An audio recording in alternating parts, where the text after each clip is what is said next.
আসসালামু আলাইকুম। আজকে আমি দেখাচ্ছি সোয়া ১ কাপ গুঁড়া দুধ দিয়ে আমরা রসমালাই তৈরি করব। এর মধ্যে ১ চিমটি একটু লবণ আর আমরা ৪ চামচের ৪ ভাগের ১ ভাগ বেকিং পাউডার দিয়েছি, আধা চামচ ঘি দিয়েছি। দিয়ে আমরা বড় একটা ডিম রুম টেম্পারেচারে থাকা ডিম দিয়ে আমরা এটা খুব সুন্দর করে একটু মাখিয়ে নিব। এটা কিন্তু প্রথমে একটু নরম থাকবে, হাতে লেগে থাকবে। আমরা এটা আধা ঘন্টার মতো রেস্টে রেখে দেবো। আর আমরা পাশাপাশি দুধ জাল করতে দেবো। দুধের মধ্যে আমরা একটু সামান্য এলাচ করে দেবো, একটা দারচিনি তেজপাতা দিতে পারি এবং লো হিটে দুধটা হতে থাকবে, ঘন হতে থাকবে। দুধের মধ্যে আমরা চাইলে কয়েক চামচ গুঁড়া দুধ দিতে পারি, তাহলে একটু ঘনত্ব হবে, টেস্টটা বাড়বে। আমরা এখানে ডোটা একটু মথে নিয়ে তারপরে আমরা হাতে তেল ব্রাশ করে এভাবে ছোটো ছোটো করে রসমালাই তৈরি করে নিব।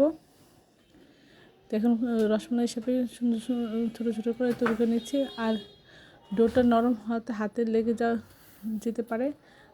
আপনারা এভাবে সবগুলি বানিয়ে রেখে না দিয়ে একটা একটা করে দুধের মধ্যে ছেড়ে দিতে পারেন, তাহলে আর ভেঙে যাওয়ার চান্স থাকবে না।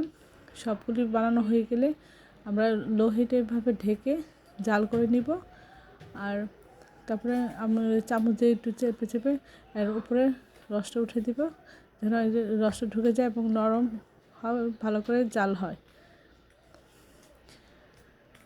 তারপরে আমরা এটা একটু স্পিড জালটা একটু বাড়িয়ে দেবো, দিয়ে ভালো করে বলক উঠিয়ে আমরা এটা নামিয়ে পরিবেশন করব।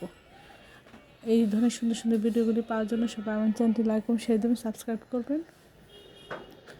এই যে দেখুন এখন বেশি করে স্পিড বাড়িয়ে জাল করে নিয়েছি এবং নামিয়ে আমরা পরিবেশন করব। এটা দেখতে যতটা সুন্দর লোভনীয়, খেতে ততটা টেস্টি হয়েছিল। সব কেউ বুঝতে পারেনি যে এটা বাসায় তৈরি। ছোটো বড় সবাই খুব পছন্দ করছিল। আপনি এইভাবে যদি রসমালাই তৈরি করতে পারেন। দেখেন কতটা রসালো, নরম, সফট হয়েছে।